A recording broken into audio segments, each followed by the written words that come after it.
చీపురి సంబంధిత ఈ పరిహారాన్ని అనుసరించడం ద్వారా ఇంట్లో ఉన్న ఇబ్బందులు తొలగించవచ్చు. చీపురు పేదరికం, కలహాలు వంటి సమస్యలను పరిష్కరిస్తుంది. ఇది అనారోగ్య సమస్యలు మరియు దుఃఖం నుండి కూడా విముక్తి కలిగిస్తుంది. అక్షయ తృతీయ నాడు చీపురు పరిహారాన్ని పాటించడం ద్వారా అదృష్టం మెరుస్తుంది. డబ్బుకు సంబంధించిన సమస్యలు తొలగిస్తాయి. అక్షయ తృతీయ నాడు చీపురును కొనడం మంచిది. పాత చీపురును తొలగించి కొత్త చీపురును ఈ రోజు నుండి ఉపయోగించడం ఉత్తమం. చీపురును మేడపై లేదా ఓపెన్ స్థలంలో ఉంచకూడదు.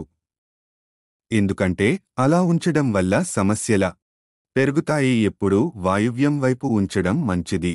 అక్షయ తృతీయ నాడు ఒక వెండి కాసు లేదా రూపాయి కాసును గంగాజలంతో శుద్ధి చేసి లక్ష్మీదేవి ముందు ఉంచి పూజించాలి. ఆ తరువాత రాత్రి చీపురు కింద ఈ కాసును ఉంచాలి. రాత్రి నిద్రపోయే ముందు మాత్రమే ఈ ప్రక్రియను చేయాలి. తరువాత రోజు ఈ కాసును బీరువాలో లేదా డబ్బులు దాచే ప్రదేశంలో ఉంచాలి. లక్ష్మీదేవితో సమానమైన చీపురు కింద ఈ కాసును ఉంచడం వలన ఆర్థిక ఇబ్బందులు ఉండవు.